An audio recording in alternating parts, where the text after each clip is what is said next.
I sprinted to the cafeteria, hoping that there'd be something tasty left. This was my teacher's fault. She made me stay behind after class. Mindy, your grades are too low. Yada, yada. Oh no! All I saw were empty trays everywhere. My stomach rumbled at the thought of having to return to class hungry. But then, like a mirage in the desert, the last loaf of bread, chillin' next to Tom the Hottie. Without a second thought, I grabbed it and bit into it. Chewy. Very chewy. Then suddenly, everyone burst out laughing. That's when it hit me. There was no bread. I was munching on Tom's ballet shoes.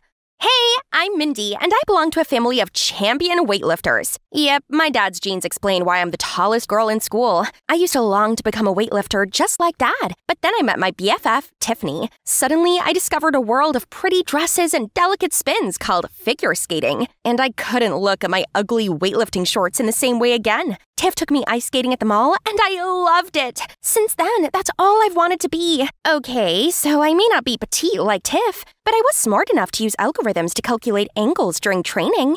Tiff and I both got scholarships into this amazing sports-focused high school, and yeah, that's when the trouble started. It didn't matter what cute outfits I wore or how normal I tried to be. Being a giraffe made me stand out, and being with pretty, petite Tiff made it worse. The only ones who didn't ignore me were the weightlifting team, but that's only because my dad was their coach. Then, to make things even worse, my clumsiness and appetite of an elephant accidentally got me on Tom's bad side. This was bad, as almost every girl and guy in this place was obsessed with him.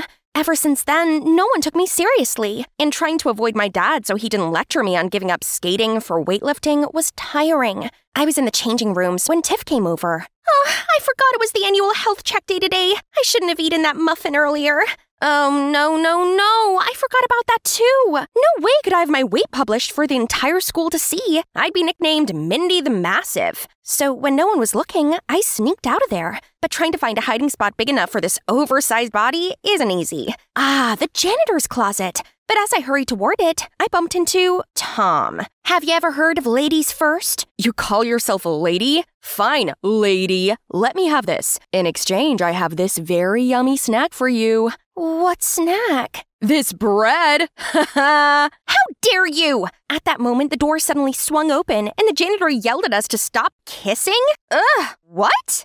Thanks to this unnecessary misunderstanding, we ended up in the principal's office along with our parents. My dad even brought the entire weightlifting team along and started throwing a tantrum. Mindy, you skipped classes! I couldn't mention the health checkup, so in a panic, I babbled out, I was on a date with Tom.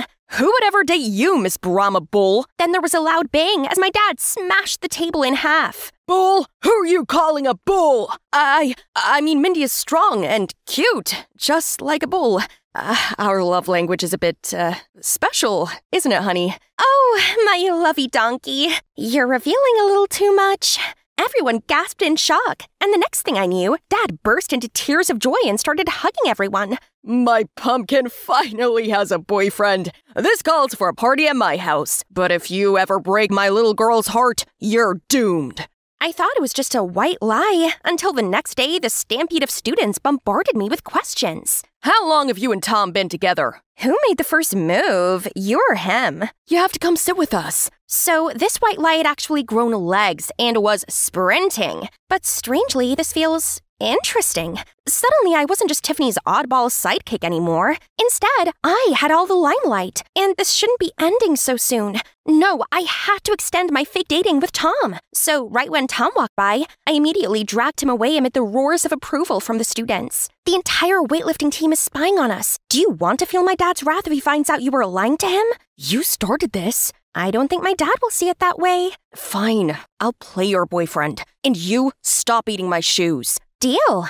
So we continued the dating facade, but I didn't expect that the weightlifting team actually was spying on us everywhere. We had to keep up the act. Tom escorted me to all of my classes, stuck adorable notes on my locker, and during lunch, he fed me spaghetti and used his sleeve to wipe the sauce off my mouth. We ended up spending most of our time together, and the spies definitely thought we were the real deal. I knew this was all just an act, but he was like a big cheese ball. My cheese ball, so still, it felt good. The more time I spent with Tom, the more I found myself liking him. He listened as I told him how hard I worked to get into the school, and in return, I learned new aspects about him, such as how much he loved ballet dancing, even though his family and his former friends hadn't always been understanding about it, and that his cold exterior was due to this, as he didn't want anyone who would question his dreams in his life again. We started growing closer, and he did some super cute things, such as cheering me on during skating practice and bringing me hot chocolate to warm me up. I was enjoying getting to know Tom, but unfortunately, not everyone was a part of our fan club. No matter what I said, Tiff wouldn't believe that he was anything other than a bad boy. She would send me endless texts just to force me to choose between Tom and her. I knew ever since Tom appeared, I spent less time with her, but she was being too much. To top it off, she even lied about being injured during practice to ruin my date. I gave Tiff the cold shoulder after that. She needed to reflect on her actions. One day I was sorting out my locker when Rachel, one of the most popular girls in our team, aka Tiff's rival, approached me and asked me to join her group. But what about Tiff? Tiff always told me that Rachel's no good, and what's wrong? Do you have to ask for Tiffany's permission before befriending someone? Or what? Aren't you more famous than she is? Right! I need to stop being seen as her sidekick. I have my own choice, my own friends. So I agreed to join Rachel's group. And I gotta admit, it's pretty sweet being with a popular clique. And on the other hand, dating the cutest boy. Spending all this time with Tom made me realize something. I had feelings for him. Real feelings. Pretty soon I found I couldn't help but babble about Tom all the time to Rachel. Oh, honey, you're so cute. But I don't think you should keep seeing that guy. Huh? Why? Okay, I see. Now you're acting like Tiff too. No, I mean, there's a rumor that he's dating someone behind your back. Tiff. I saw them looking cozy together. What? No way! But Tiff did seem jealous, and she did ruin my date with Tom, so maybe there was some truth to this. Rachel's words were bugging me, so after school, I went to Tiff's house to ask her about it. That's when I saw Tiff crying in Tom's arms. Rachel was right. Tiff and Tom were together. I left before either of them saw me. Sobbing, I texted Tom ending our fake relationship and blocked both numbers. The next day at school, everyone was gossiping about how Tom had left me for Tiff. And worst of all, being the giant I was, I couldn't hide away from it. Even Rachel and her group turned on me. What's wrong? Have you fallen off your high horse? Once an ugly duckling, always an ugly duckling. I couldn't bear staying there and watching them laughing at me, so I left school and went back home. I wasn't going back there, and no one could make me. I locked myself in my room and refused to leave it, until... Is this because of that Tom? Pumpkin, I'll teach him a lesson. I reluctantly opened the door. Mindy, you look terrible. What's happened? It all became too much, and I ended up blurting everything out to Dad. I'm a joke. No one takes me seriously because of how I look. No boys like me, no one wants to be my friend, and no one believes I can skate. Pumpkin, you got into one of the top sports schools out there. That means you're a talented skater, regardless of what anyone else says, including me. Fame is just temporary. Look at me, once a world champion, but now just a beer-bellied man whose sole life purpose is to raise my pumpkin. Dad. All right, you're too strong to let these dummies knock you down. Got it? Dad was right. I couldn't give up on my dreams because of other people's opinions. So, the next day I returned to school and ignored all the gops and jibes. On seeing Tom and Tiff together, I stared over them and carried on walking. This was the first step in cutting toxic people out of my life and learning to love myself. Which is why, when the teacher asked for volunteers for the skating competition, as Tiff put up her hand, so did I. We all know you only did that so you can face off Tiff. They could think what they wanted. I wasn't backing down. Then my phone beeped. It was a message from Rachel asking me to meet her outside. As soon as I reached her, she started asking me all these questions, as if she cared. Suddenly worried for me? Where's your sarcastic smirk? I'm sorry for the other day. Everyone was staring at me, so I had to play along with them. Trust me, I would never look down on you. Okay, I didn't expect this. Anyway, this is Alex. I don't want you to be the only one without a skating partner, so I found him for you. Forgive me? She seemed so genuine that I couldn't not believe her. I was once in her place, scared of the judgment and peer pressure, so I knew how it felt. Maybe Rachel did mean well. Besides, I'd already lost Tiff as a friend. I didn't want to be alone. I arrived home to find Tiff already waiting for me. Why are you being besties with Rachel? She ridiculed you in front of everyone. You've changed, Mindy. Do you want me to be the same and be picked on forever? And you're not a great friend either. You just want me to live in your shadow and witness how happy you are with your new boyfriend. What about you? You left me too. I felt stunned. How could she be that upset when she was the one who now had Tom? When I'd calmed down, I thought back to what Tiff had said and wondered if I really had changed. Tiff was always there for me, regardless of what I looked like, but I didn't tell her Tom and I weren't for real, as I guess it made me feel superior. I joined Rachel's group without considering how bad it would make Tiff feel. I realized that I had an inferiority complex toward my own best friend.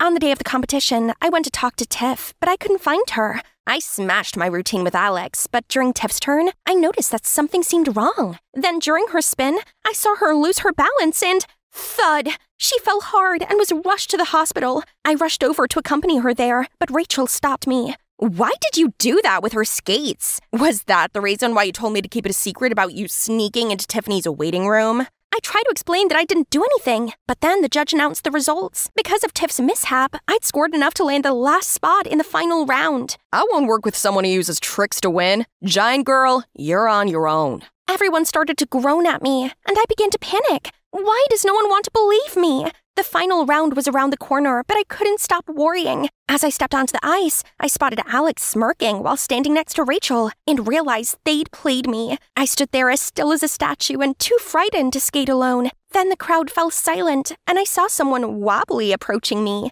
Tom! The rumors about me and Tiff aren't true. Mindy, I like you. So, how about it, bull girl? Will you let this ballet boy be your partner? Confused yet touched, I nodded. Now chin up. Look. And in the stand was Tiff, holding up a banner while screaming, "Mindy, you can do it!" Energized by newfound courage, Tom and I fumbled through our routine. And even though we made loads of mistakes, it didn't matter, as I felt so happy to know that I had Tom and Tiff on my side, and that I hadn't given up. I came last and Rachel won, but as she's receiving the trophy, the judges had some discussion. Turns out, another student had video evidence of Rachel damaging Tiff's skates. As they took the trophy off her, she got angry and shouted, "Obviously, I wouldn't want to be friends with a freak like you. I was just using you so I could eliminate Tiff." Her words would have once stung me, but now I didn't care what she had to say, and I hurried off to find Tiff. On seeing her, I gave her a big hug, and she told me the truth. Sorry I couldn't tell you sooner. Actually, Tom is my half-brother. My dad's a famous skater. He lied that he was single, but he wasn't. He was married. He refused to be a part of my life, and Mom was too afraid to go public about what he did. She struggled with no financial help from him. I resented my dad and presumed Tom would be just like him. I never told you this, as I was embarrassed, but turns out you're right. Tom is actually a great guy. Oh, wow, now everything made sense. All these secrets had led to all this confusion, so we promised never to keep anything from each other again. Thanks to the friends that really care for me, I've learned to love myself, and I use my size as a strength. Being unique isn't a weakness, it's an advantage. And best of all, the people that matter like me just as I am. Hi, that's me, Maxine, hiding behind some bushes and spying on a girl. Don't get me wrong, I don't have a crush on her, nor am I a total psychopath. I'm just doing a favor for my mate Damon. But if I'd known how crazy this was all going to get, I'd never have agreed to help him. It all started when Damon fell in love with this girl, Sophie. She had this mysterious charm that made him want to talk to her right away. And he did. She didn't even glance at him. She just walked away. Ouch. I didn't like her one bit. She was so stuck up. But Damon didn't give up that easily. He tried all kinds of tricks to get her attention, even waiting for the bus with her, even though he had a car. Nothing worked, though, and this made him miserable. He begged for my help, but I said, "No way." Then he said, "Aw, come on, Maxine, you're a girl, so just befriend her or something. Maybe you can find out what she likes, her fave foods, music, etc. Then I can try to impress her.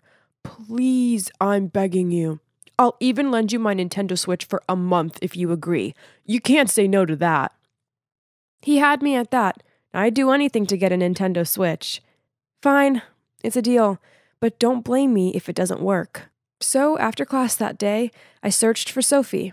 She was at the bus stop, and I was about to approach her when suddenly she walked away. I decided to follow her, and on the way, she stopped to help an old lady cross the road. Wow, I was surprised. For someone with such a cold face, She had a pretty warm heart. Maybe she wasn't so bad after all. After that, she started walking towards the park, and by then it was starting to get dark. What was she doing? She sat down on a bench in a creepy part of the park, almost like she was waiting for someone. I hid behind a bush so she wouldn't see me, but I was totally freaked out. Suddenly, 2 guys appeared and started talking to her, but they didn't seem like her acquaintances. Oh my gosh, she looked panicked. I had to help. I quickly shouted, "Help! Officer, please help! There are 2 guys bothering us!" Obviously, there was no officer, but it worked. The 2 guys ran off, and I rushed over to make sure Sophie was okay. She was surprised to see me, but then she hugged me and thanked me for saving her.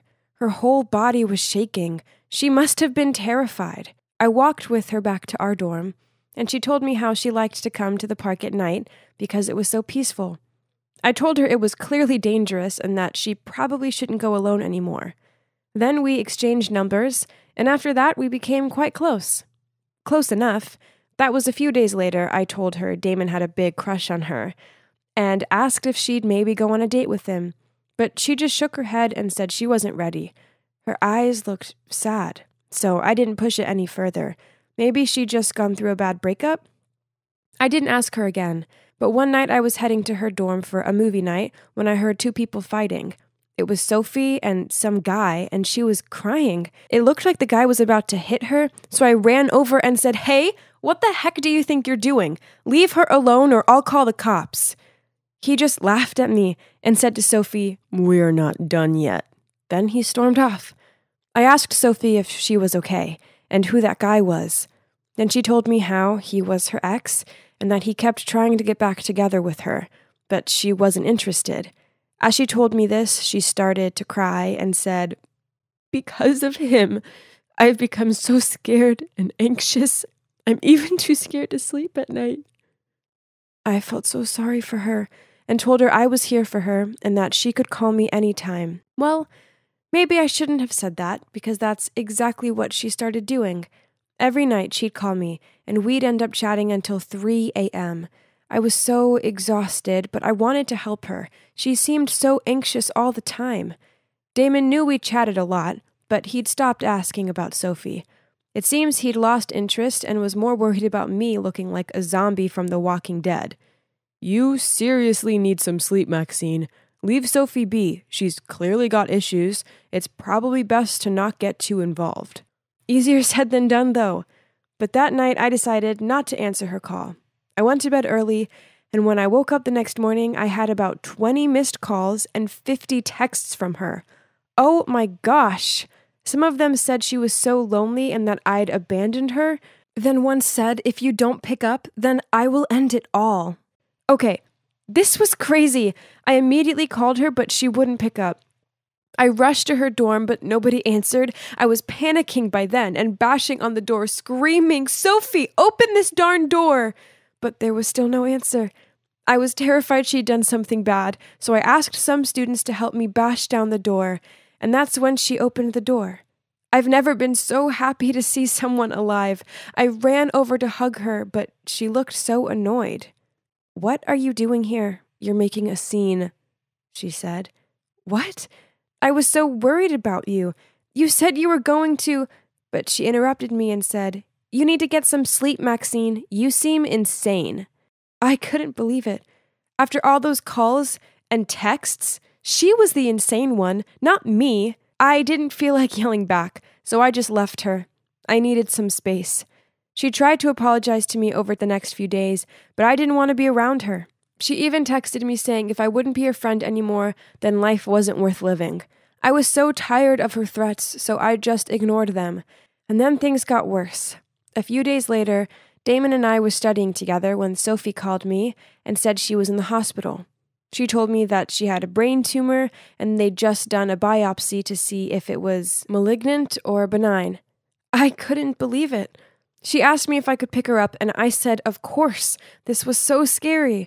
I told Damon, and he just said, "I think she's making it up, Maxine. How could she suddenly have a tumor? You guys just had a fight, and suddenly she's in the hospital?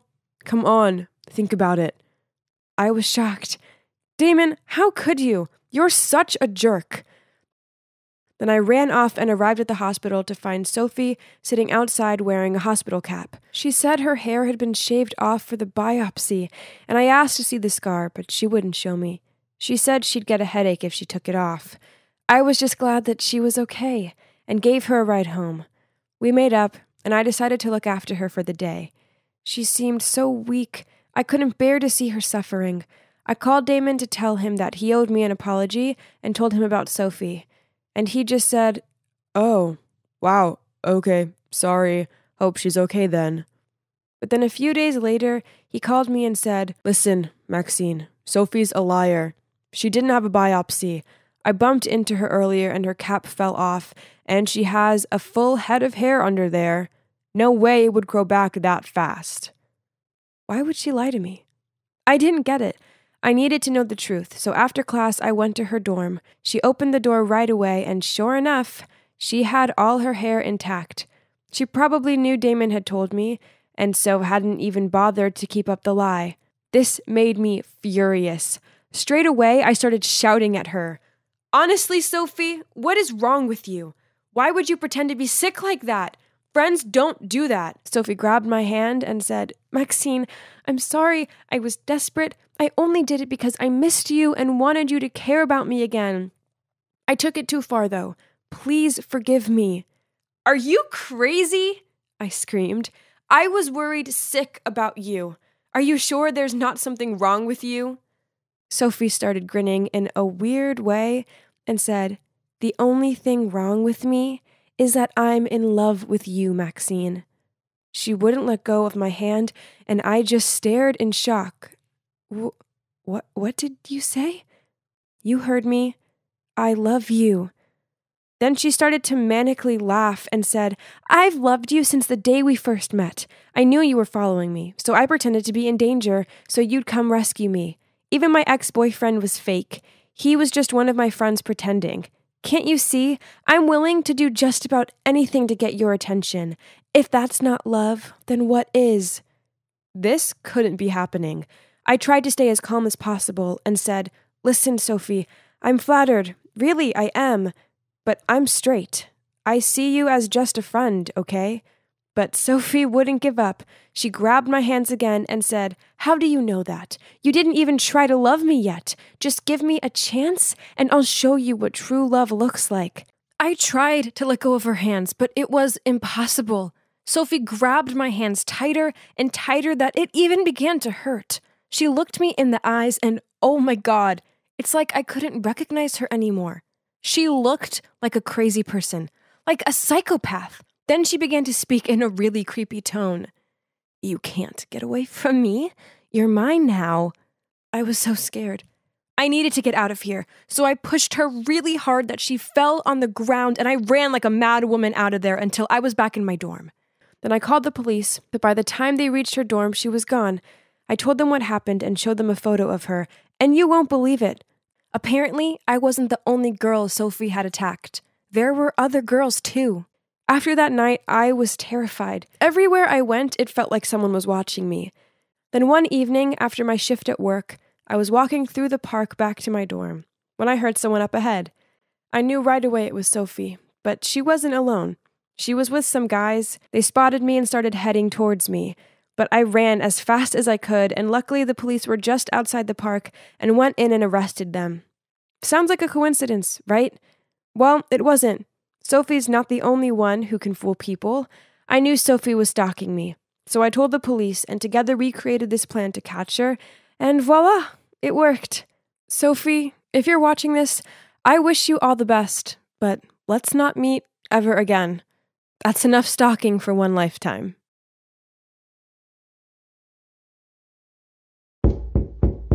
Ugh! Why wasn't this jerk opening the door? I carried on with my thudding until my hands hurt. So it seemed like she'd gone already. What a sly fox! So the woman who lives here is my mom's friend, Carol. My mom, being the kind-hearted person she is, lent her some money to get herself out of a tricky situation. The problem being that Carol hasn't paid it back, and now she was ghosting my mom. Do you know what the worst part is? That money was for my college fund. Fueled with rage, I kicked the air to release my anger. But, oops! I watched in horror as a pebble flew through the air in slow-mo, then hit a car window. Oh dear! Swallowing my fear, I snuck closer to the car to inspect how bad the damage was. Suddenly, the car door opened and 2 thugs stepped out. I tried to stay calm, apologized, and offered them some money as compensation. Unexpectedly, these guys grinned. "Okay, sweetheart. If you want to make up for it, then follow us." Just like that, one of them grabbed my wrist and pulled me away. Ugh, as if they were going to harm a defenseless girl. But too bad for these 2 doofuses. They're actually looking at a Taekwondo black belt master here. I was about to throw an axe kick when suddenly a guy appeared out of nowhere. "Don't worry, I'll take care of it." Before I had time to blink, he lunged at the guys like a warrior and ended up beaten black and blue. Really? Who's rescuing whom now? Without hesitation, I threw a few kicks that made the 2 thugs turn pale. They ran back to their car, and when they were out of my kicking range, they turned their heads and sarcastically said, "We spared you this once. Oh, and choose a better boyfriend next time." I looked down to see the pathetic guy writhing on the ground. Oh yeah, I'd almost forgotten about him. He was pretty useless in a fight, but hey, at least he tried to help me. So I took him to a nearby medical station to bandage the wound. His name's Tyler. He's skinny, but yeah, pretty heroic, I must say. He still seemed to be in pain, so I offered him a ride home, but he quickly refused. Okay, fine. He must have been scared off by how fierce I appeared to be. Yet, as soon as I turned my back to walk away... Wait, something's wrong with my phone. What now? Your number isn't in it. Man, it's 2022 already, and he's still using that outdated pickup line? Still, I burst out laughing, then put my number in his phone. After that, we started messaging every day. He sent the cutest memes, and it made me feel good. To be honest, I know I can be kinda intimidating, so having a sweet guy like Tyler take an interest in me made my heart flutter a little bit. And there's no denying that he's cute. A real softie.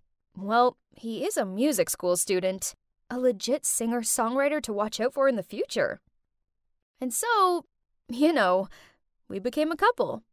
However, it didn't take long for me to realize that there was something very strange about this guy.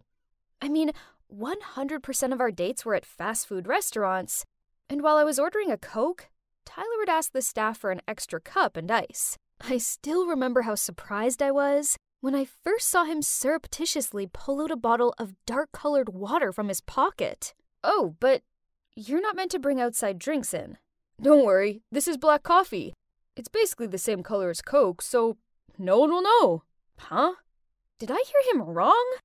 Turns out I didn't, as this became a regular occurrence whenever we were out to eat. But that's not all.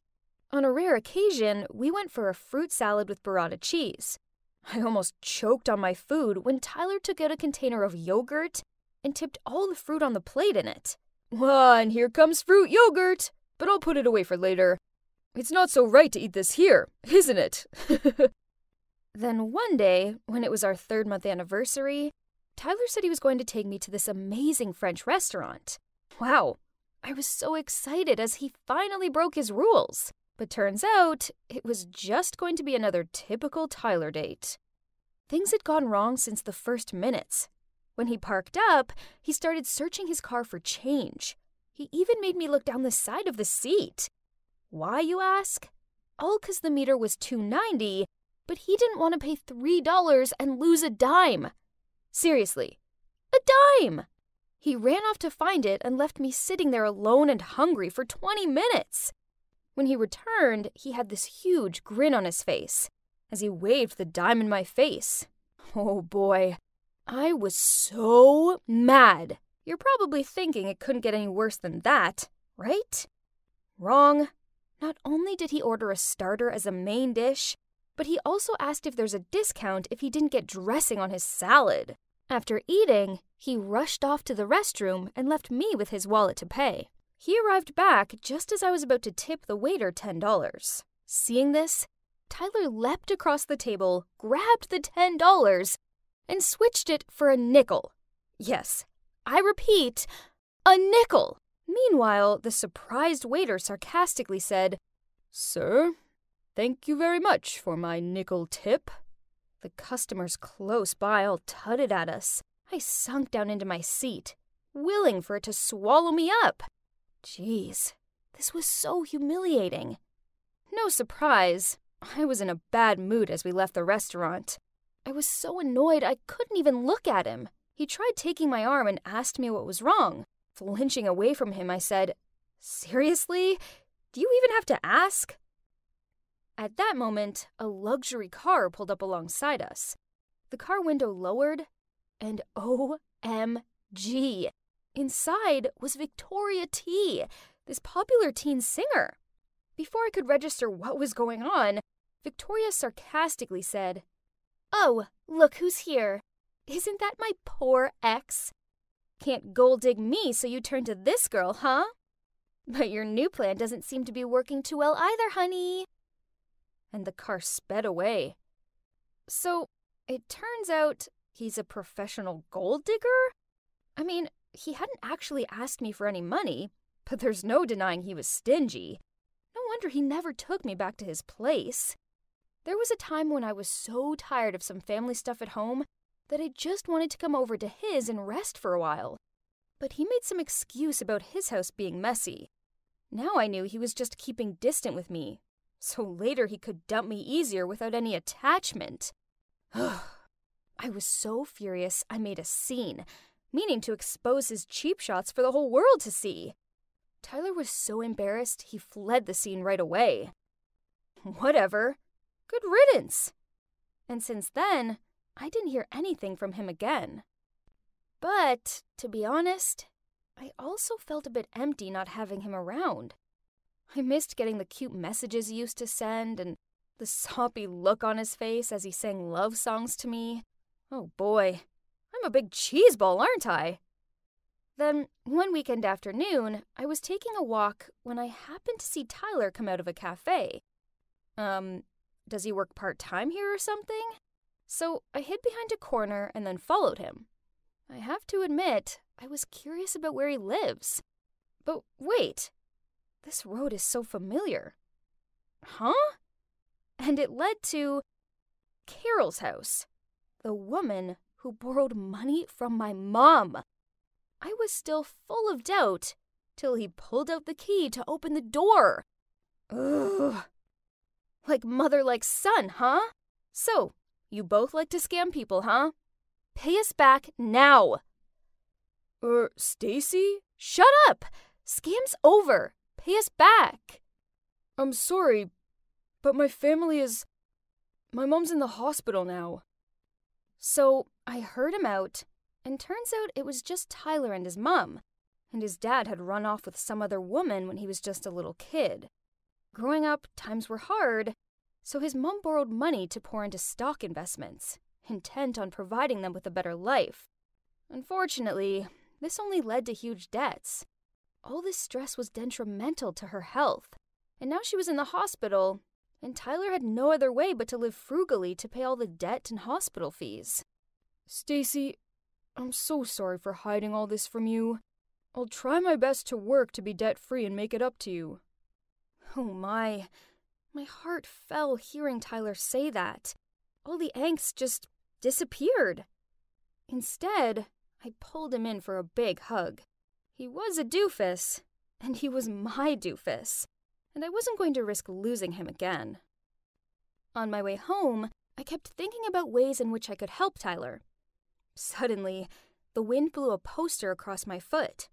A city's television singing competition, with the prize up to $20,000.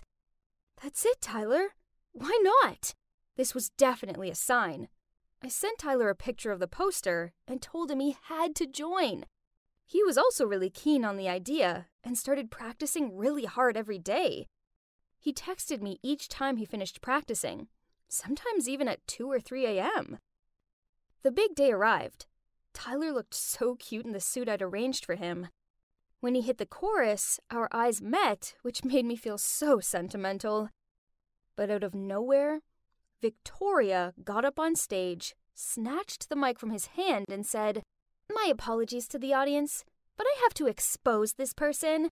He and his mom manipulated people into giving them thousands of dollars, then never paid them back. This kind of man doesn't deserve to be here on the stage. He'll stain the whole competition." Vic, I appreciate your feelings for me, but I already have the one whom I want to protect. I wish you could find someone good for you and better than me. Ladies and gentlemen, it's true that my family is in debt, but we do not and never run away from this. No matter how tough our lives are, I still live true to my conscience and my passion for music. I came here with a pleasant and carefree attitude, so I don't care what people say about me. I just want to give all of myself to music and the audience. Thank you. And now, I'll carry on with the performance. And then he started singing the song he wrote for me. At that moment, the music nerd was no longer there. Instead, there was a man with incredible inner power. I'm so proud of you, Tyler. Guess what happened next? Tyler won the first prize. I was bursting with pride. Then he immediately came to my house to give my mom the money. Huh? Please take it. Thank you for helping my mom when she had a hard time. Please find it in your heart to forgive her. She's sick and could use a good friend. Oh, but the thing is... So, turns out, Tyler's mom didn't borrow my college fund money. The two moms talked each other into stock investments. When they lost it, my mom didn't dare to tell my dad and me what she'd done, so she fabricated the whole lending money story. Ugh, Mom. Unacceptable. After that, the three of us went to visit Tyler's mom at the hospital and gave her the prize money to pay off her debts. She burst into tears. Then the two moms hugged and apologized for being so stupid that their kids had to deal with the consequences. Crazy, huh? But you know what? Thanks to all this drama, I found the one, who was also the debtor of my life. Hi, I'm Kate, and I'm doing something totally thrilling. I'm running away. Just picturing my parents' worried faces makes me smile. Why, you ask? They deserve it for trying to send me, their beloved only daughter, to some disgusting girls' boarding school. Yuck! No parties, the grossest uniform, bossy supervisors, and no hot-muscled guys. Ooh! That place is for nerds, not me. An it girl and the founder of Clique Chic, our school's exclusive group for the hottest, most sought-after girls. To be a part of the club, you must be really fashionable, you know? I'm talking about a wardrobe full of the latest designer must-haves, manicured nails, and the glossiest hair. Only girls as dazzling as us can make the school hallway our catwalk stage. As one of us, your life will be filled with endless parties and super cute jocks fighting for your attention. Studying and homework? That's not our thing. Those loser nerds who are chasing after us will take care of it. Hey, do you know those people? I looked outside and saw a group of bodyguards who were yelling and trying to force my cab to stop. Ugh, this was so uncalled for. $500 if you can get rid of them. The driver immediately sped up. Ordinary people will do anything for a little bit of money. He dropped me off at a service station and I quickly snuck inside and hid in the restrooms. Ew, this place was gross. Gosh. Those bodyguards were loitering about outside so no one could leave or enter without them seeing. How tragic. This was so stupid. All my parents needed to do was let me stay at home for the summer. But no, they sent those bodyguards after me to ruin my life. Suddenly, a cubicle door flung open and knocked into me. Ouch! Are you blind? What are those glasses even for? I'm sorry. The girl quickly apologized, then she bent down to pick her fallen stuff up. But when she looked up, I gasped in shock. Holy guacamole! What in the world? She looked exactly like me. I mean, at least her face did. Her style was disgusting and old-fashioned. Ew. But given my dire situation, I came up with an amazing idea. Okay, so this is weird. Do you want to make some money? And I mean a lot of money? She gave me this dumbfounded look. Ew, I hope I didn't get frown lines like she did when I screwed up my face. They were ghastly. I have a really lucrative job for you. As you can see, we have similar faces. Freaky, but fortunate. So I need you to pretend to be me and live my rich life for a month or two. Here's my Twitter account. Just skim through it. You can learn everything about me there. It should be enough for you to play the part and avoid my family's suspicion. And here's your payment. I rifled through my bag and handed her the rest of the cash. Jeez, this must be a huge amount for her, as her eyes lit up like she was seeing money for the first time, and she immediately took it. We quickly exchanged clothes, and as instructed, she went outside to hand herself over to the bodyguards. Freedom! Now bring on one long, hot summer of fun. But first, I have to go shopping. Wearing these old-fashioned, disgusting clothes made me want to puke. Oh no! My parents have locked all of my credit cards. I can't even buy a soya milk iced latte now. Oof! How could my parents be so cruel? The worst part is, I had stupidly given all my cash and my phone to that girl.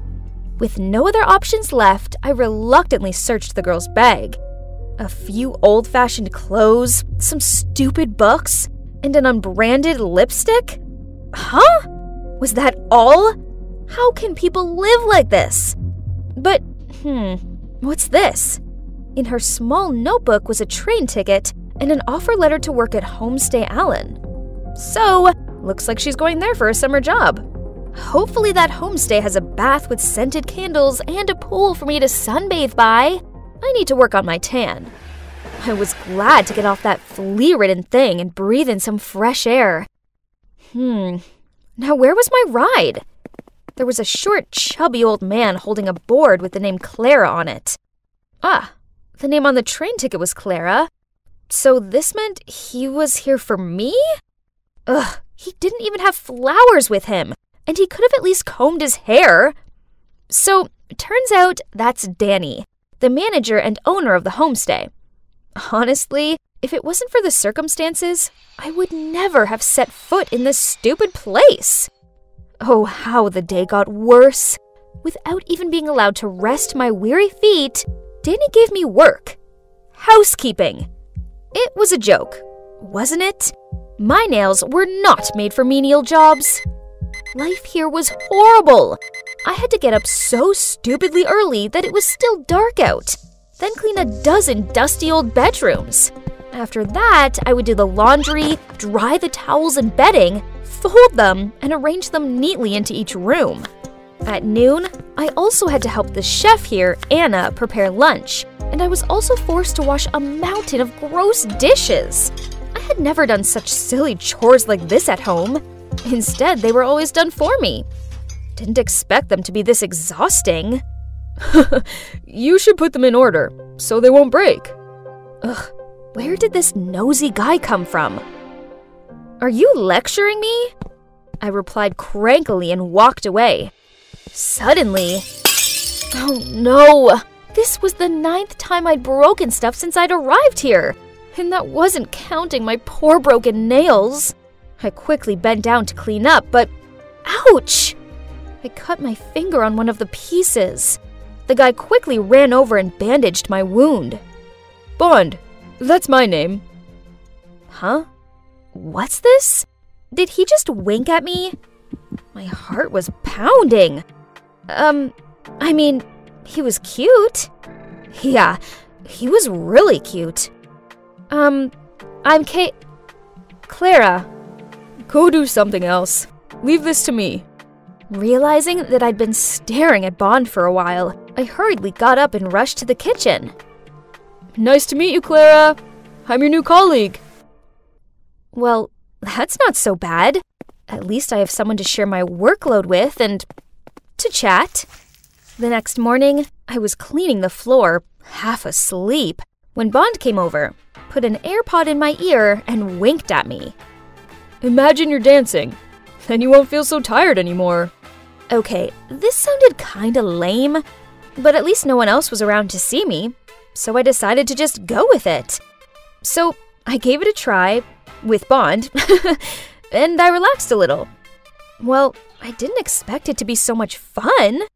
That night, as I was about to turn off the light, I heard a knock at the door. It was Bond. He wanted to show me a secret, so he took my hand and led me to the beach. Yes, we were holding hands, and his hand was really warm. He took me to a sandy beach and shone his flashlight at his feet. Something was moving under the fine white sand. Ew! What was that? I clung to his arm in fear. Aww, little turtles, I exclaimed as they slowly emerged from under the sand. Yes, they're cute, aren't they? Let's give them a hand. They have to get to the sea before dawn. I hesitated because I thought this was so stupid. When the sun rises, they'll be easily spotted and eaten by predators. Fine. Since Bond pleaded, I had no choice but to sacrifice my sleep to escort the baby turtles to the sea. Why would their mom just abandon her babies like that? Their mom protected them when they were eggs, and now it's time for them to start fending for themselves. I bet they don't mind. You see, they're all trying their best to crawl towards the sea. But it was us who helped them. Then they'll be very grateful to you. And so am I. Whoa, I never felt like this before. It felt like my heart was aching, but in a good way? Thinking about it, I suppose this was the first time I'd ever helped anyone before. Now I kinda understood why my parents did what they did. They just wanted me to be more independent and stop hanging around with those vain, show-off girls. They sure would be pleased if they could see me now, with this sweet and gentle guy. He was the total opposite of the rich boys back home. When I was hurt, he made sure I was okay. He opened my eyes to new experiences, and he didn't try to impress me with dumb flowers and expensive gifts. I've been thinking about Bond all day, and this is the 1001st time I've peeked at him. I think I'll have to confess my feelings before I go crazy. So, that evening, after finishing all my work, I knocked on Bond's door. Huh? Why was a teary-eyed Miss Anna standing there? Then she told me the shocking truth. Bond had left without saying goodbye. Panicked, I walked into the room, but there was nothing left of his. Nothing! No! This couldn't be happening! I hadn't even had a chance to confess yet. The next day, I felt so down. It sucked not having Bond here. But then in my zombie state, I accidentally picked up the newspaper at the front desk. OMG! On the front page was a picture of Bond! God, I couldn't believe it. He was the son of a famous billionaire and they were looking for him. Turns out, I wasn't the only one who'd run away from home. But why did he leave so suddenly? He could have told me the truth. He could have said bye. Ugh! My untold feelings for him felt like an unreachable splinter in my side. I couldn't carry on like this. I needed to find Bond. With my meager salary, I got on the train back to the city, imagining seeing Bond again. This is without a doubt the most nervous I'd ever been in my entire life. It didn't matter how much I pleaded my case and explained that I was Bond's friend. The security guards refused to let me in. I was about to leave when suddenly I saw Bond from afar. He was with a girl. What in the world is this? I tried to strain my eyes to see. My God, isn't that me? No, it's the girl I hired to pretend to be me. What was she doing with Bond? And why did they look so close? Could it be? It was a normal, boring day in the grocery store. I was stacking milk in the fridge when Camilla, my coworker, came and said, "Layla, you have to help me. I have this date tomorrow night, but I'm busy. Could you please go instead?" Wait, what? I don't even know your date. Besides, I have a boyfriend. Lincoln, remember? Then she began explaining to me about this dating service, and she assured me it was 100% legit. It was mainly lonely men who just wanted some company. All I had to do was talk to them, and of course, there was a strict no hugging or kissing policy. At the end of the date, they'd pay me. No thanks. No way I was gonna do that. After my shift, I went home to see my landlady lingering in my doorway. She started yelling at me that I still owed her 5 months' worth of rent, and if I didn't pay it by the end of the week, she'd kick me out.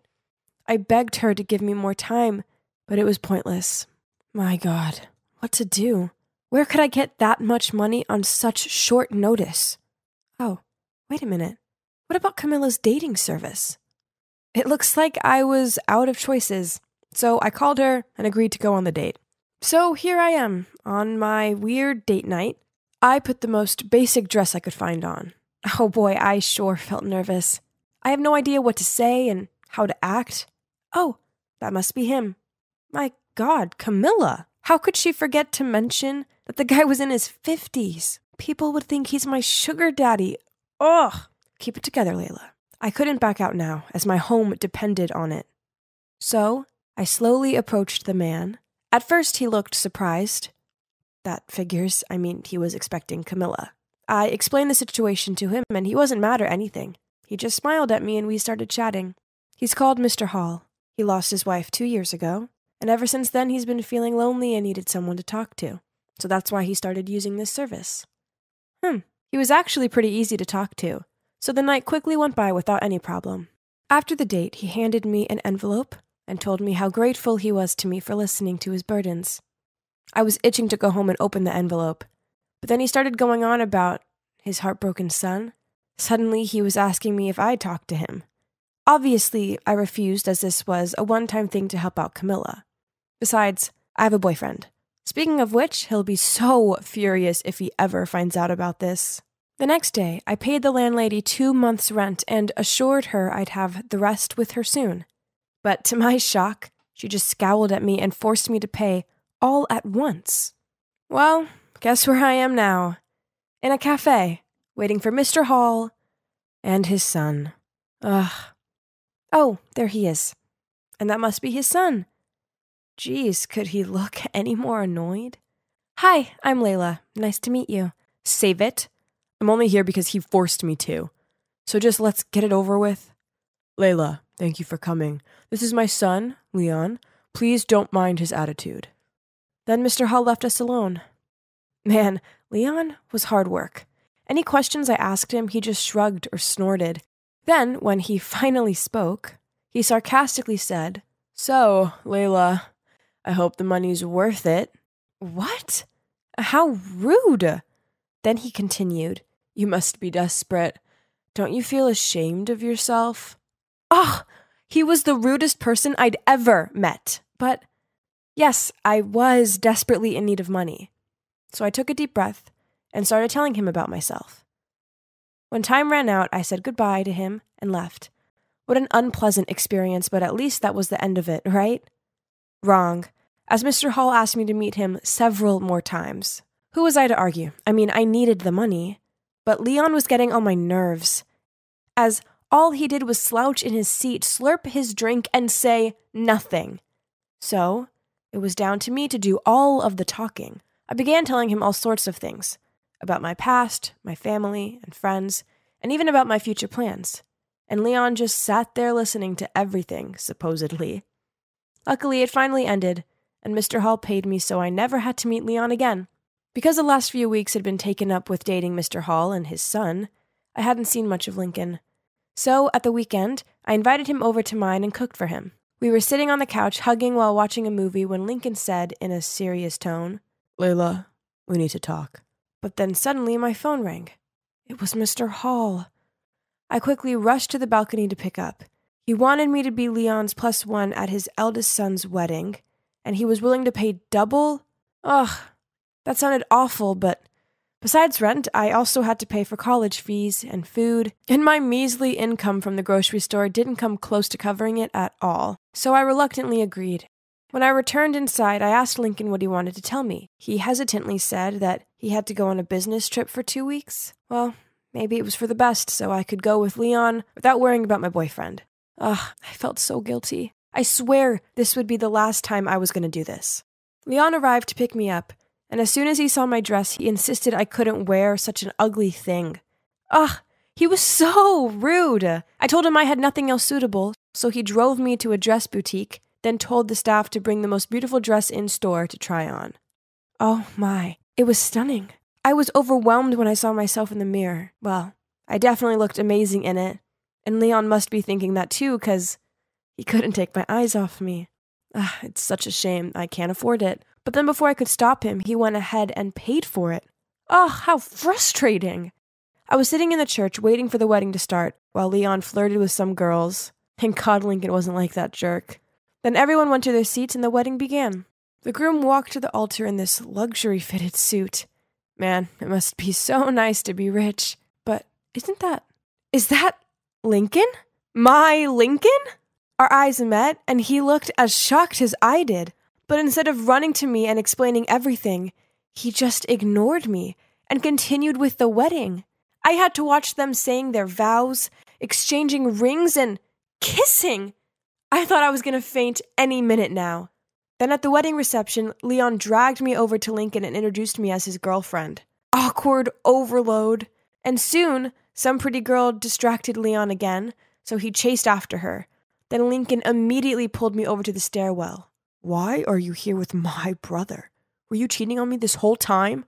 Seriously? What about you? I'm not the one who just got married. Let me explain, it's not what it looks like. Right at that moment, Leon appeared and asked why we were here talking. I muttered out some story about trying to find the bathroom. Then I told Leon I had a headache and asked him to take me home. This was so confusing. How could my perfect boyfriend now be married to someone else? He kept on texting me saying he wanted to meet up and talk.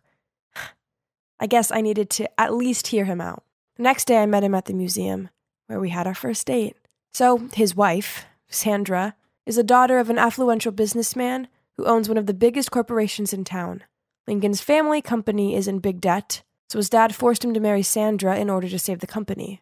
Believe me when I say I don't have any feelings for Sandra. It's just business. I only love you. Please don't leave me. I promise as soon as the company is back on track, I'll file for divorce. Yeah, I know you probably think I'm crazy, but I still love him too. Besides, if the marriage is only temporary so he can save this family business, then that's understandable, right? He kissed me goodbye and left. But after that, Lincoln changed. Every time I texted and called him, he told me he was busy and would call me back. But he never did. I guess married life was preoccupying him. As if this wasn't frustrating enough, I had to put up with Leon. He kept on appearing at my place and bothering me. One time he showed up drunk, complaining about his ex-girlfriend, who'd just married someone else. Yeah, obviously it's far from worse than my current boyfriend just getting married. I tried to kick him out, but he'd already fallen asleep on my couch. The next morning I went to the kitchen to see Leon holding a picture of me and Lincoln and asking why we were on it. So I just shrugged and explained that we were a couple. Leon started laughing and calling me a fool. We argued back and forth, and in the end, I made him leave. I don't care what everyone thinks. I believe Lincoln. Then a few days later, I was walking out of college when I saw Mr. Hall waiting for me. He gave a slight sigh, then said, I will make this short. Stay away from Lincoln. He's married now. Layla, I'm fond of you, but if you try messing with Lincoln's marriage, I won't hesitate in making things complicated for you. Oh my God. I can't believe Leon snitched on me. Ugh, what a giant baby. In anger, I took out my phone and gave him a piece of my mind. Oh my God. I can't believe you told your dad about me and Lincoln. You're such a jerk. Just leave us alone and mind your own business. If you trust Lincoln, then that's on you. But he's not as innocent as he makes out. He and Dad would do everything for the company. What did that mean? I hung up without letting him say another word. This jerk didn't even try to cover up his action. I couldn't just let them do this. I needed to fight for us. So the next day, I walked straight into Mr. Hall's office, even though his secretary tried to stop me. I told him right to his face that I would never give up on Lincoln despite his threats. And you know what? Forcing your son to get married just to save the company makes you a coward. Mr. Hall burst out laughing. Well, what came next was far from funny. Turns out it was Lincoln's idea to marry Sandra. Leon was right. Both of them would do everything for the company. Another thing Leon didn't tell Mr. Hall about Lincoln and me, he saw us talking at the wedding, so we hired someone to investigate us. I was totally wrong about Leon. Right at that moment, Lincoln walked in and stopped dead on seeing me. Layla, what are you doing here? You liar. I can't believe I trusted you. Please hear me out. I took the iced coffee from Mr. Hall's desk and splashed it in Lincoln's lying face. We're done. Overcome with emotions and feeling like a massive fool, I rushed to the nearest bar to drown my sorrows. I was about to down my fourth shot when a hand stopped me. Can Lincoln just leave me alone? But when I looked up, it was Leon. Why are you so good to me? I mean, I blamed you for telling your dad. You should hate me. Because I like you. I felt like the room was spinning upon hearing his words. Then everything slowly came to light. Leon was devastated when his girlfriend broke up with him. But then he found out she did it to be with his brother. Yes, you heard me right. His ex was none other than Sandra. At first, Mr. Hall forced Leon to marry Sandra for the sake of the company. Even though Leon was crazy about her, he didn't want to marry her under those stipulations. Lincoln overheard their conversation, so to gain his father's trust, he charmed Sandra away from Leon. Oh my God, this family was crazy. I didn't want anything to do with any of them ever again. So I just rejected Leon's feelings, ran straight out of the bar, and cut off totally with all of them. So what now? Well, I graduated last month. So after that, I decided I needed a fresh start in a shiny new city. So far, so good. I have a new job, which I adore. And it's so good knowing I'm not going to run into that jerk Lincoln or his dad. I know what you're wondering. What about Leon? Well, one day, I was walking out of my apartment when I saw a familiar face. Yes, it was him. Turns out when Leon heard that I was moving to another city, he moved too. I thought it was sweet that he was willing to leave his family, friends, and job behind just to be with me. Maybe it's time to gradually open up to him, don't you think? Well, time will tell. Too bad my story has to end here. I was sitting at my usual spot in the common room during break time, coding of course, eyes glued to my MacBook Pro when suddenly, Evelyn, my best friend, barged in and ran straight over to a group of girls. Here she goes again. Guys, I've got big news. You all know Helen, right? The cheerleader? Kay. She has a huge crush on Dean, so she went to the locker and it said yes. Now guess what? I just saw them in the hallway, kissing! Ha! These gossip vultures will believe anything. Confused? Let me wrap it up for you. They were talking about this mysterious locker, situated in the school's back alley. The creepy part was, it could actually speak and foretell your future love partner. For it to work, you had to visit the locker between 6 and 7 p.m. Tap on it exactly 3 times and say the spell. Roses are red, violets are blue, in a world of love, just we two. Then, ask it if you and your crush are compatible. If the locker said yes, then congratulations. But if no, then too bad. This proves it. The locker must have some sort of prophecy power. Of course, duh. You know why? 'Cause it's possessed by a lovelorn spirit. Oh boy. If only these naive kids knew the truth. The mystical locker that they so worshipped was actually a product of advanced IT, of which the mastermind was moi. Didn't see that coming, did you? I'm Karina, by the way, but people like to call me Robot Girl 'cause I'm a super proud tech genius. But kids my age didn't appreciate my talents as they only seemed to care about love. Especially Alicia over there. She despised IT and presumed that anyone into it was a stone-cold machine who'd never ever had a relationship. So, being the tech whiz that I am, I had to come up with a brilliant plan to prove her wrong. I spent every bit of spare time I had coding. I hacked into the school system to collect students' infos, such as their star signs, blood type, hobbies, and career orientation.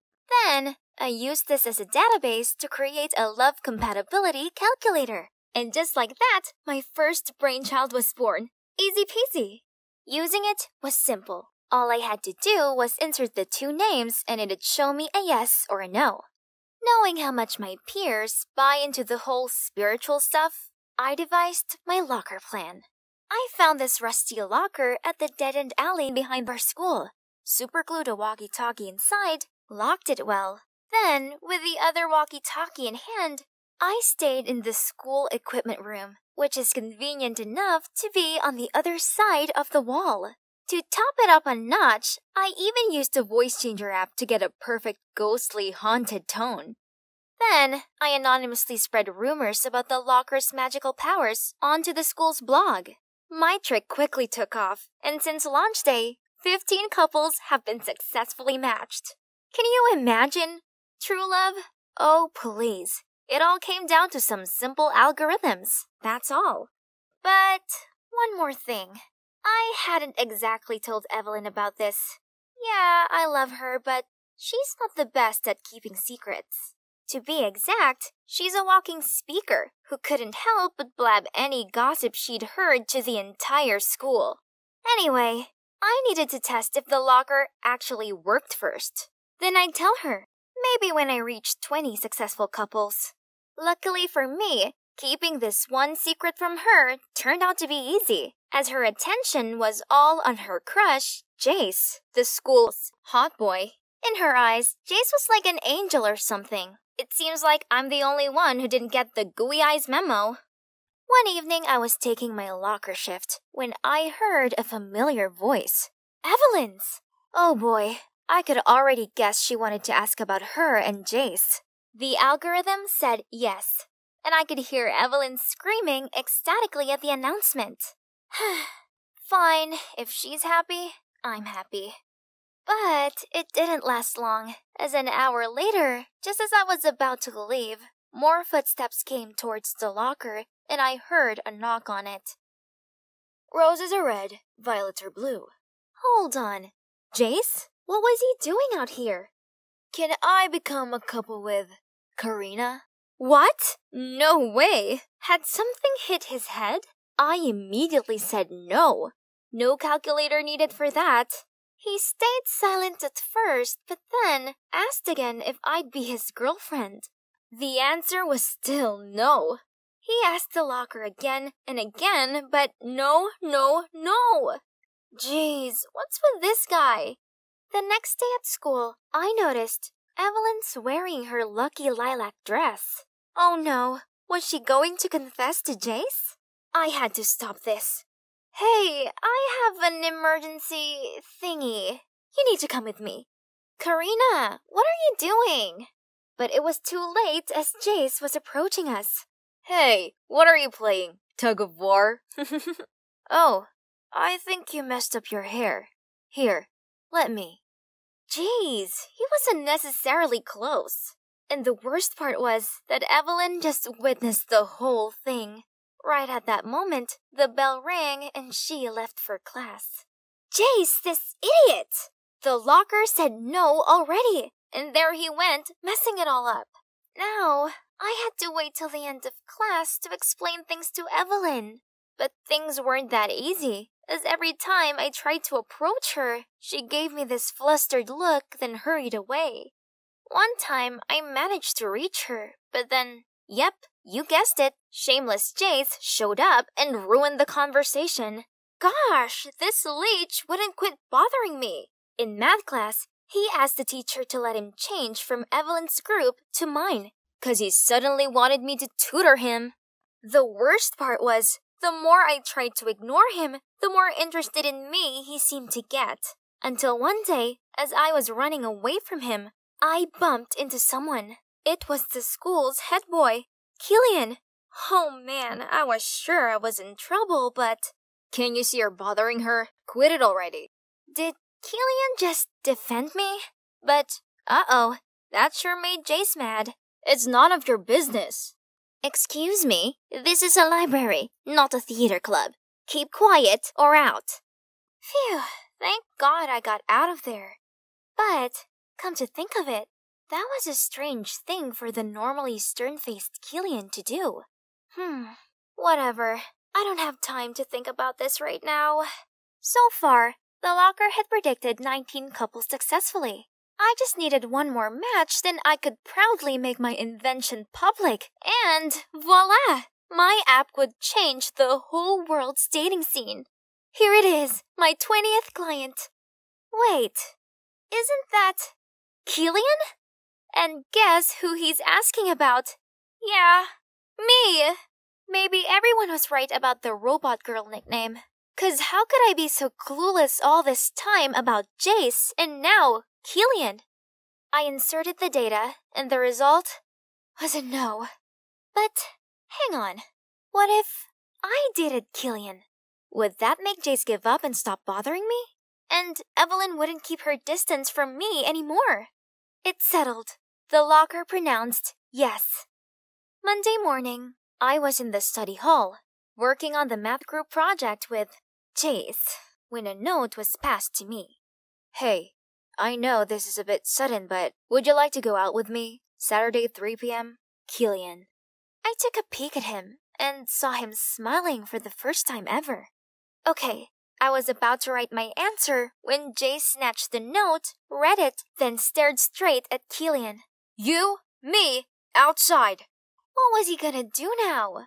I sneakily followed them to the hallway, but Evelyn appeared right behind me and signaled me to shush. That was when I heard Jace asking what was going on between me and Killian. Nothing really. Only the infamous love locker foretold Karina and I would be together. Jace was too stunned to speak as he turned purple with rage. So there's nothing going on between you and Jace?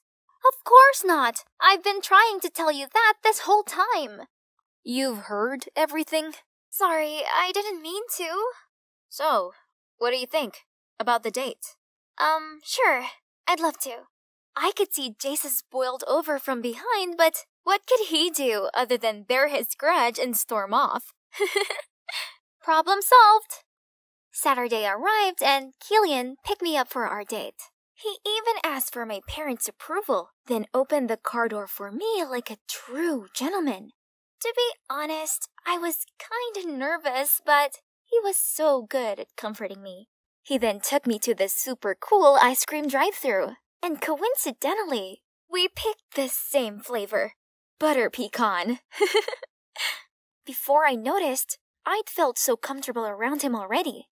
And you know what the best part was? Our last stop was a planetarium.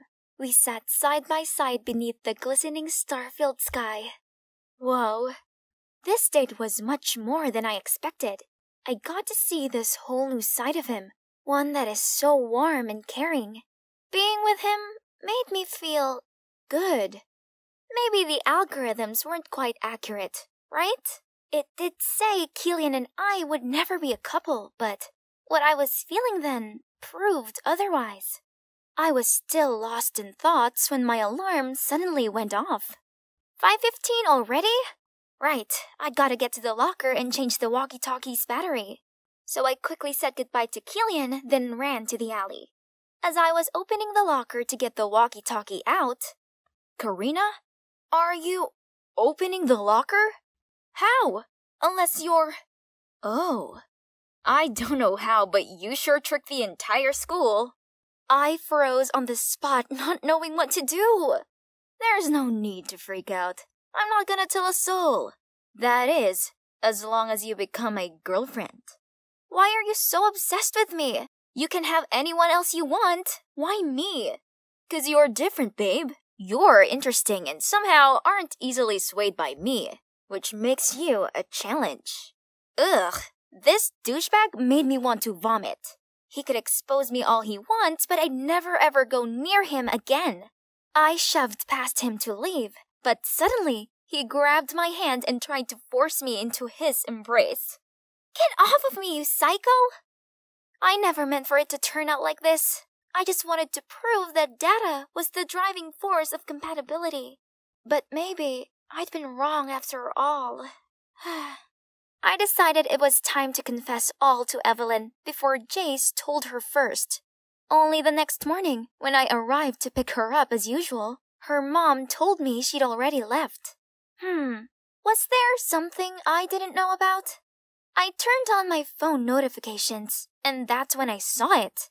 Alicia had posted the picture of Jace grabbing me, but the angle made it look like, in Alicia's words, we were kissing. Huh? So that's why Evelyn didn't want to see me. And what would Killian think of this? I arrived at school just as Killian stepped out of his car.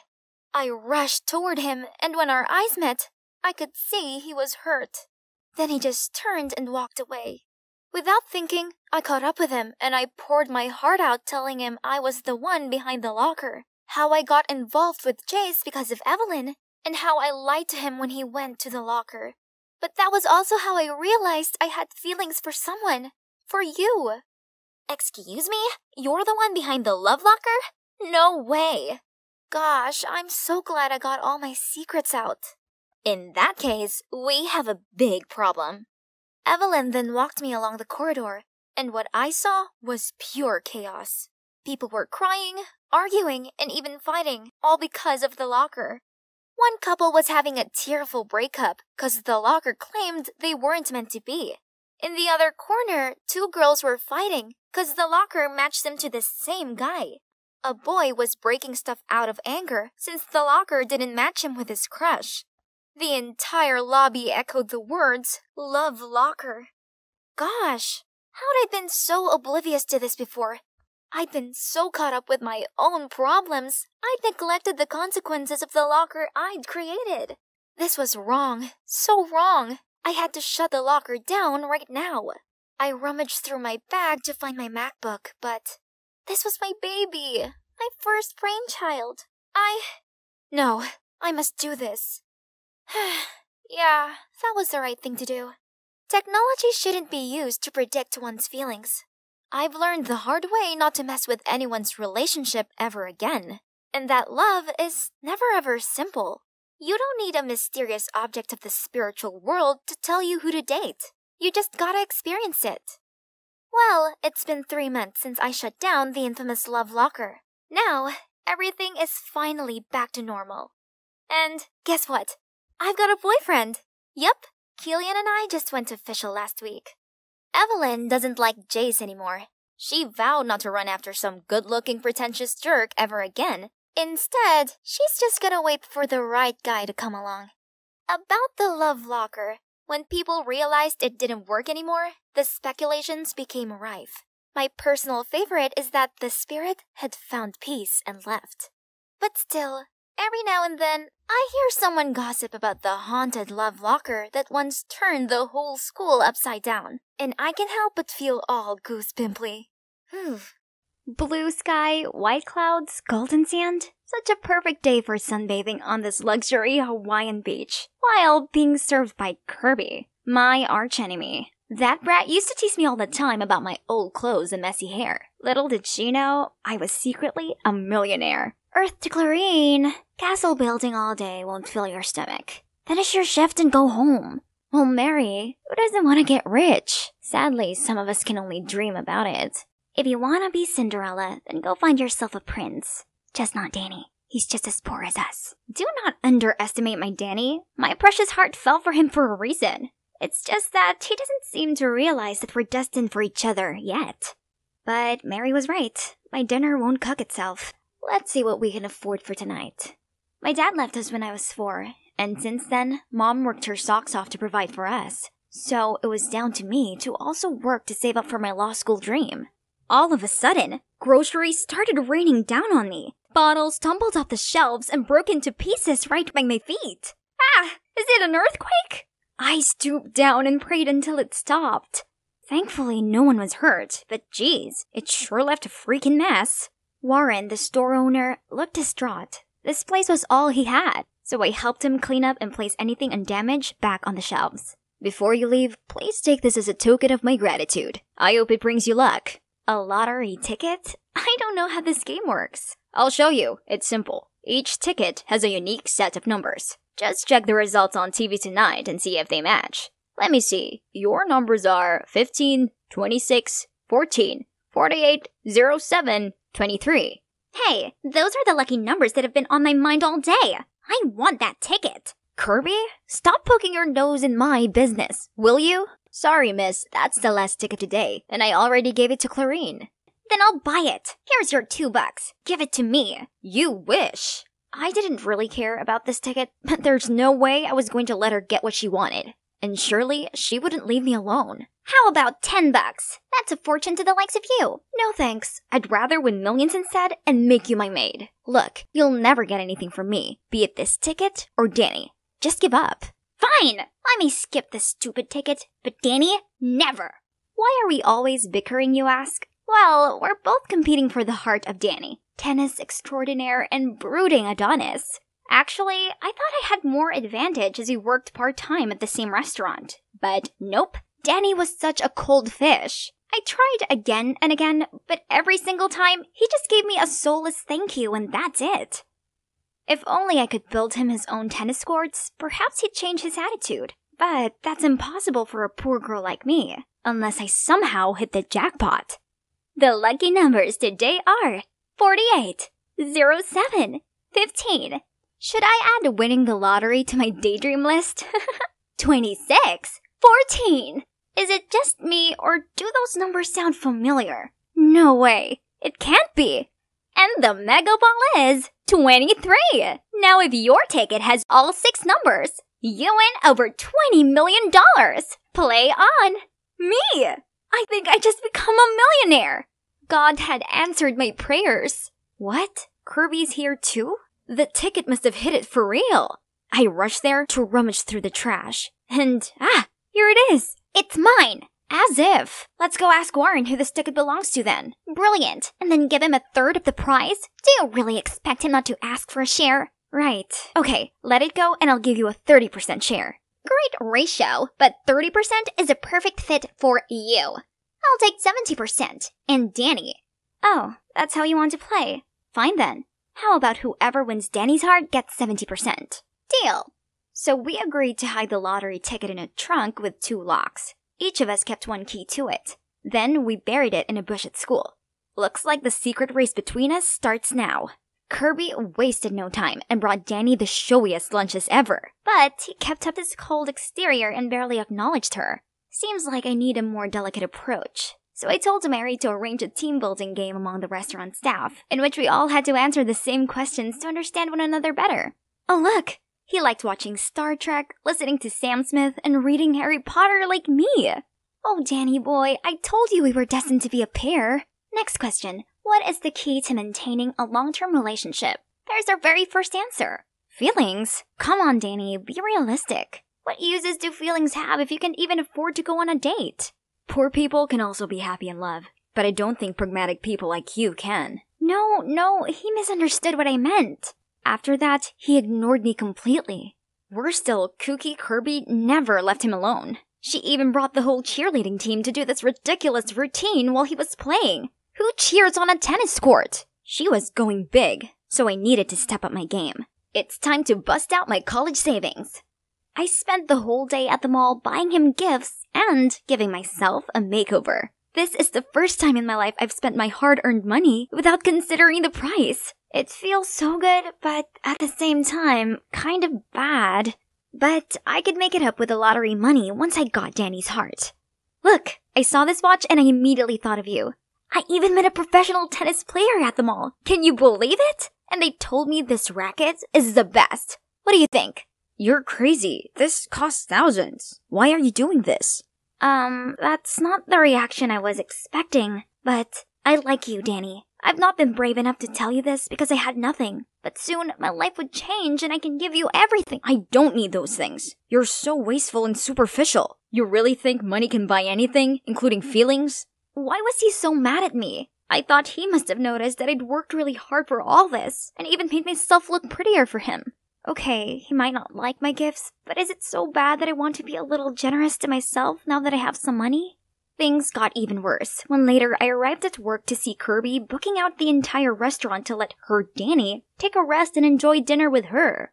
Fine, you win, Kirby. I give up. Nothing, basically nothing went the way I wanted. My luck, my money, my man. Now I'm fine with just the 30% God gave me. I'm done chasing anyone.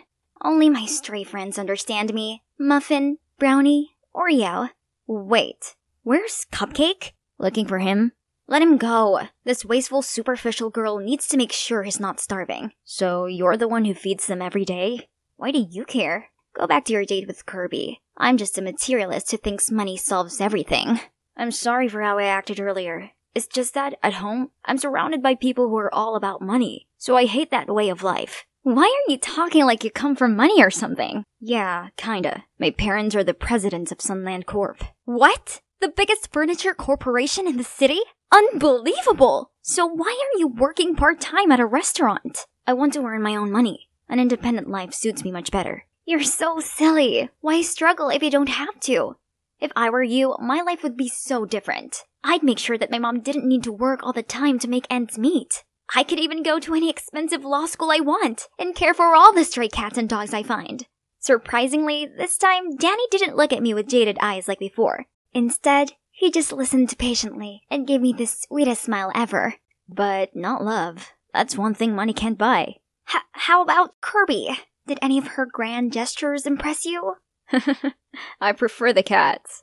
Our talk has confirmed that there's still a chance for me. Kirby's only advantage over me is money, but Danny doesn't care about that anyway. Is that the new student? Seems like Danny just found a worthy opponent. He's Finn. Look how he smiles whenever his opponent catches up a point. Wait, did you just call Danny someone's opponent? Someone has a new crush. Who? Don't talk nonsense. Right then, a ball zoomed toward us. And holy moly, Finn caught it just mere inches from Kirby's face. Are you okay? She's fine. Her face always turns red. Nothing to do with the ball. Kirby was so embarrassed that she ran off. It seems our race took a turn. But then, shockingly, Finn turned to me and asked for my number? Huh?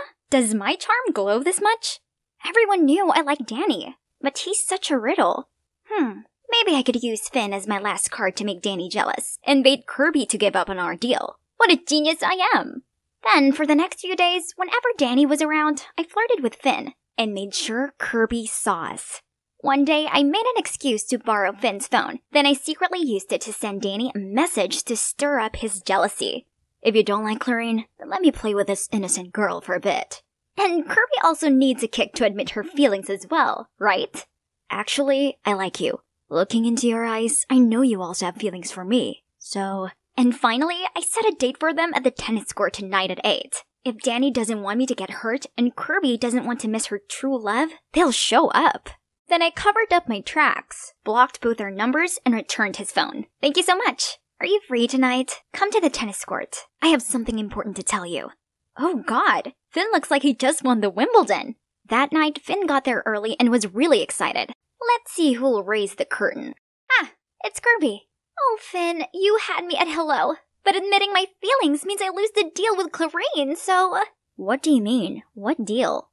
No, don't get me wrong. Actually, we won the lottery and made a deal to share it. Anyways, silly me. Money can't compare to you. Lottery? You two share it? Why did she even mention the money? Right when it's getting messy, Danny turned up. Bastard! Now you're two-timing? Danny, why are you here? He's just playing with you. This jerk is seeing both you and Kirby. Don't let him fool you. I think Finn is a nice guy. Plus, I've told you how I felt, but you've never seemed to like me back. So Finn told me he liked me. Clarine, I like you. More than you know. Can't you see? I've given a lot of hints. I always make excuses to go home with you. I told you that feelings are the most important thing to me. As in my feelings for you. Really? Idiot, how am I supposed to pick up those hints? So this daydreamer wasn't just imagining things? Turns out my plan actually did succeed. Kirby, it's true, I do like you. But I thought you were out of my league, so I just wanted to ask Clarine for help. Oh, how nice. Kirby, with a huge grin, then admitted I won. Then she dragged Finn away. I guess my biggest win is successfully pairing up two couples. The next morning, Kirby and I opened the trunk to get the ticket. When to our utter shock, Finn swooped in and snatched it away. While we were still processing what was going on, he ran off with our millions. But then a shadow sent him tumbling to the ground. Danny? I saw him following you two and knew he was up to something shady. Then, Finn confessed that he transferred schools and approached me for the lottery ticket following his dad's order, who's none other than Warren. He knew it was a jackpot-winning ticket, so he set up a plan to steal it from me. I'm so sorry. My dad's a gambling addict, which left him heavily in debt, and only this ticket could save him. Oh, Finn, I believe he's not a bad person. This ticket was originally from Warren anyway, so we both agreed to give him a share to pay off his debt. Finn was moved and handed the ticket back to us. On learning this, Warren thanked us and offered to drive us to Tallahassee to claim our prize. He even carefully got me to double-check that my ticket was in my purse. But halfway there, the car suddenly broke down, so the four of us got out and gave it a push. But as we started pushing, Warren suddenly sped away, leaving all of us standing there in shock. Where's your purse, Clarine? I left it in the car. That greedy snake Warren did this on purpose to run away with the ticket. Now what to do? Walk back home or walk to Tallahassee? Calm down. Danny already has a backup plan. This is the real ticket. Enjoy the view for now. A taxi is coming to pick us up. Actually, the moment Warren offered to drive us all the way to Tallahassee, I sensed something sketchy. So I swapped the tickets. My dad's gone too far this time. He needs to stop gambling and work hard to pay off his debts instead. Finally, we got the cash prize. However, the four of us decided not to divide it anymore. Instead, we're building a shelter for stray animals together. Surprisingly, our project soon reached many philanthropists, and now our fund has been expanded across the US. Since then, Kirby is no longer obnoxious. Now she even wants to become a veterinarian. And me? I will continue to work my way into the law school of my dreams. My hard work has really paid off because they just sent me an acceptance letter. I might not be rich, but in all honesty, it doesn't matter, as I couldn't be happier.